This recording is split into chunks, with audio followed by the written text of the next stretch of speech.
Bom dia, eu sou Elizabeth de Oliveira Sabato, pesquisadora da Embrapa, e há mais de 20 anos atuo na pesquisa sobre os enfesamentos do milho. Os enfesamentos do milho são doenças sistêmicas que causam danos severos na produção das plantas atacadas. Há dois tipos de enfesamento, o chamado enfesamento pálido e o chamado enfesamento vermelho. Essas doenças são causadas por um tipo de bactéria sem parede celular, pertencente à classe Mollicutis. Assim, os agentes causais dos enfesamentos são denominados pelo nome comum Mollicutis.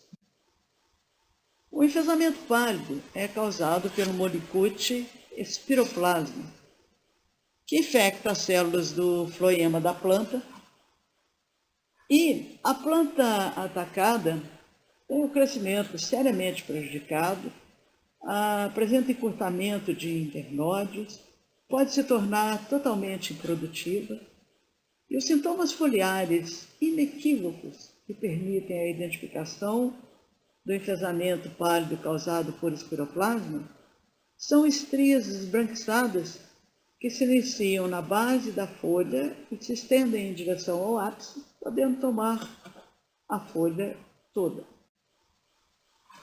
O enfesamento vermelho é causado por um molicute denominado fitoplasma, que também infecta as células do floema da planta. E os sintomas característicos do enfesamento vermelho, causado pelo fitoplasma, são intenso avermelhamento das folhas e proliferação de espigas pequenas. Ambas essas doenças podem acontecer em uma mesma planta, e isso é muito comum. Mas, com relação ao enfesamento pálido, nem sempre as plantas são totalmente improdutivas e têm um encurtamento de internódios muito severo.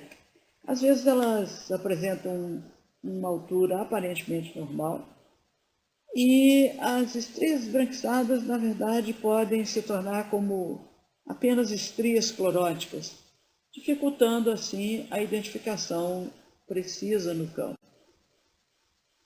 O mais comum é encontrar plantas com enfesamento que apresentam avermelhamento na margem das folhas e no ápice das folhas, podendo estar infectada por um ou por ambos. Esses patógenos podem ser detectados nessas plantas. Isso a partir de amostras de tecidos das folhas. Procede-se a uma extração do DNA e nós realizamos o teste denominado PCR, utilizando iniciadores que aumentam a quantidade de DNA dos patógenos naquela amostra, que tem também o DNA da folha. E correndo essa amostra num gel, nós obtemos bandas com tamanho distinto para o fitoplasma e para o espiroplasma. Bandas de cerca de 1.200 pares de base para o fitoplasma e de 500 pares de base para o espiroplasma. É um teste trabalhoso. Normalmente nós gastamos uns 3 dias para processar um teste desse e não fazemos como rotina. Mas esse teste de PCR pode ser útil quando há necessidade da realização de um diagnóstico. Aliás, o diagnóstico, que significa uma ampla identificação, deve ser feito essencialmente no campo, pela observação dos sintomas das plantas, e normalmente nós coletamos algumas amostras apenas para confirmação da presença desses patógenos. Os danos causados pelos enfesamentos são tanto maiores quanto mais jovem a planta é infectada. Essa infecção normalmente ocorre nos estádios iniciais do desenvolvimento das plantas. E os sintomas foliares só se manifestam por ocasião do pendoamento. Assim, uma lavoura aparentemente saudável pode apresentar sintomas após o florescimento e causar danos na produção. Esses molicutes são transmitidos para as plantas de milho por um inseto, que é a cigarrinha do milho, chamada Dalbulus mailis. Essa cigarrinha é um inseto pequeno, de cerca de meio centímetro, e de coloração branca ou cor de palha, às vezes um pouco acinzentada, e que vive preferencialmente no cartucho das plantas. Ela pode ser reconhecida por duas manchas escuras entre os olhos, a nível de campo, claro. E podem também ser encontradas em plantas adultas. A cigarrinha prefere viver no cartucho das plantas, provavelmente por causa da umidade relativa. Porque quando ela se alimenta da planta, ela também realiza postura. Essa postura é feita no interior do tecido da planta. Os ovos não ficam expostos na superfície, eles ficam protegidos. E as ninfas que eclodem desses ovos, num prazo aí de cerca de 5 dias, ficam mais protegidas da dessecação quando elas estão dentro do cartuchinho da planta. Uma cigarrinha deposita, em média, cerca de 12 a 15 ovos por dia e podendo depositar cerca entre 400 a 600 ovos durante a vida toda. O ciclo da cigarrinha é de um período de cerca de 25 dias.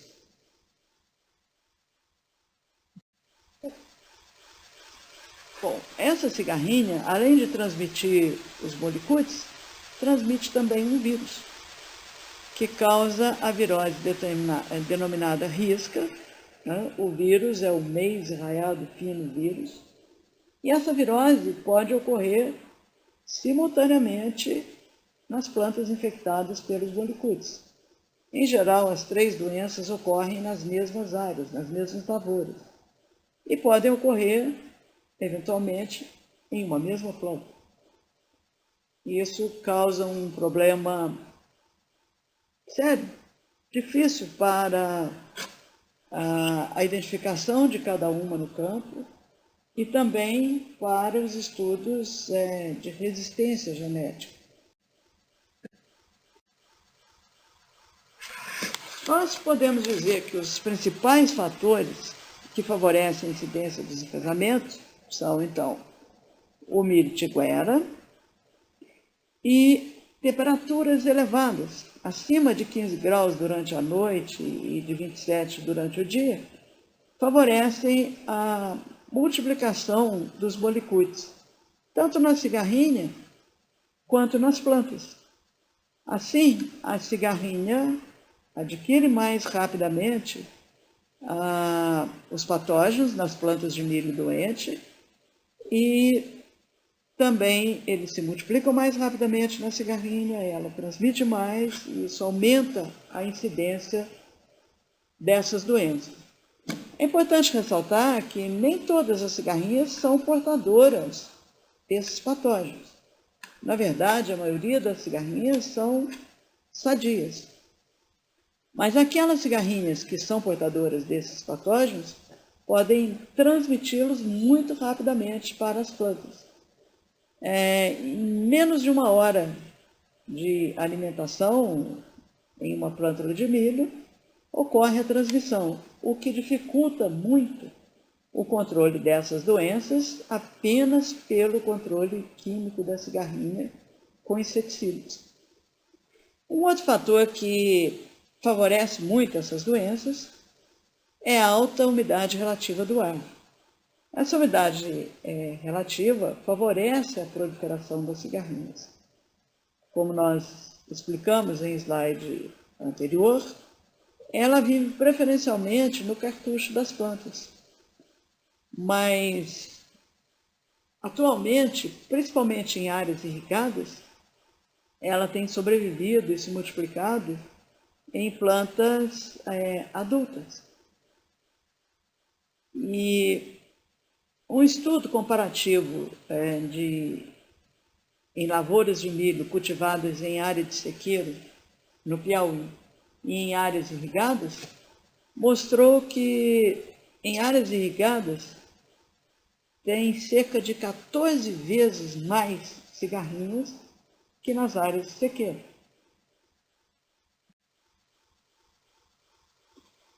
Assim, nós fazemos um manejo do risco de incidência dessas doenças, uma vez que não há uma única medida efetiva o suficiente para controlar essas doenças.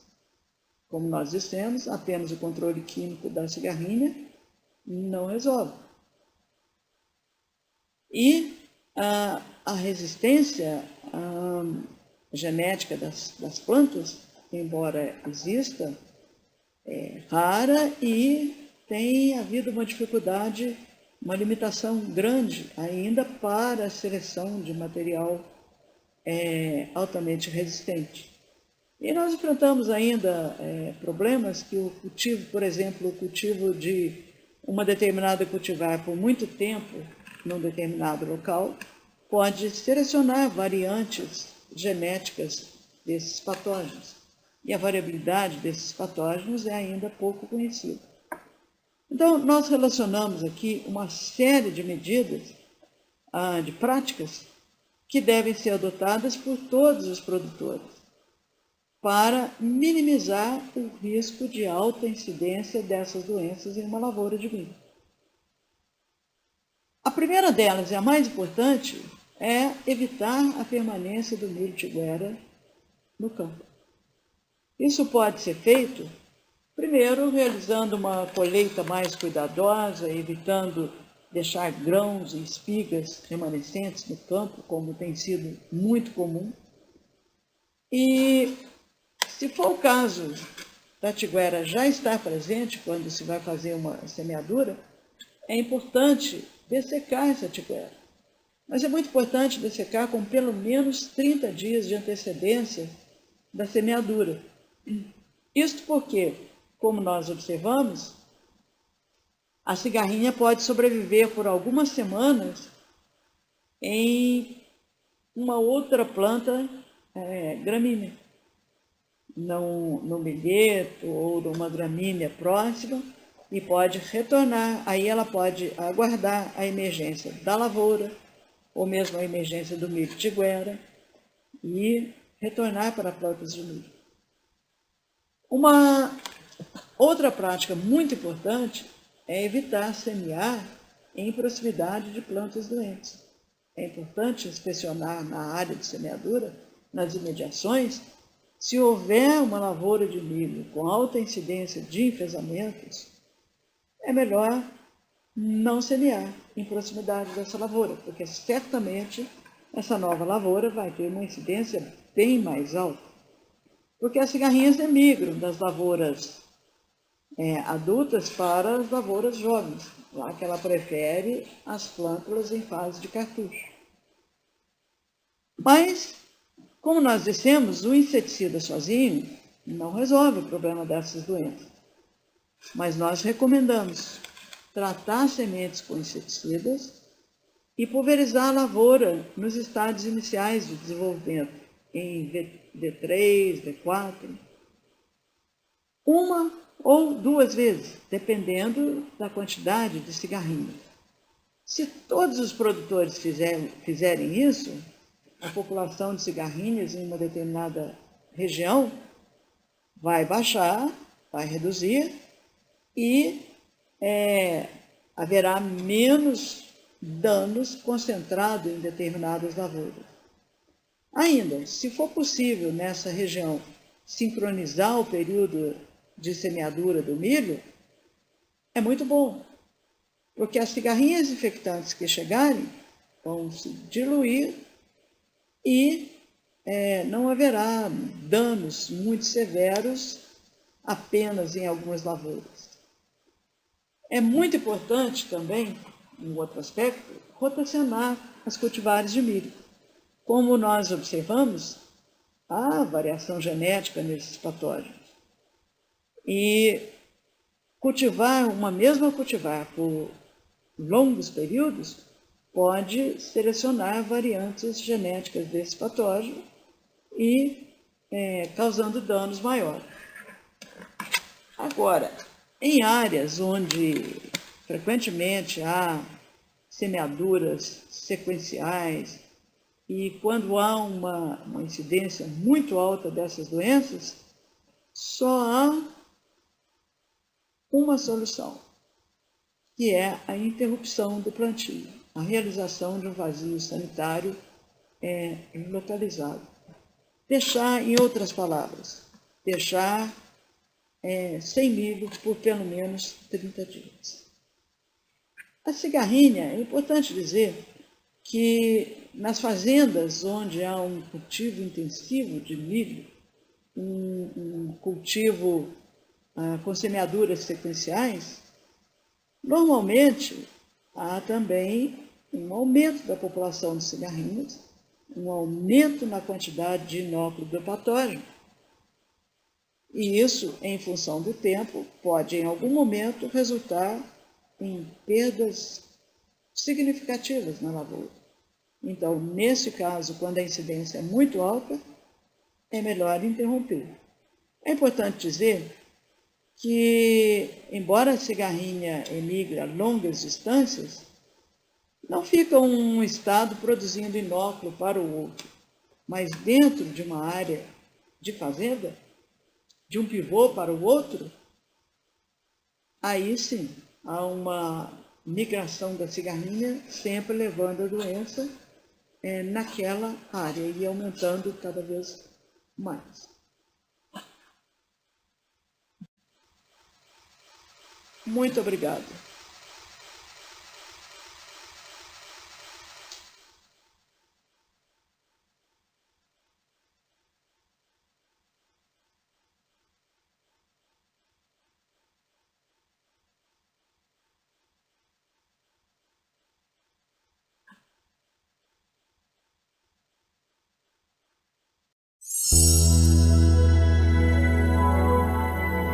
Embrapa e Agrotins. Há 20 anos desenvolvendo o agronegócio no Tocantins, no Mato Piba e no Cerrado Brasileiro.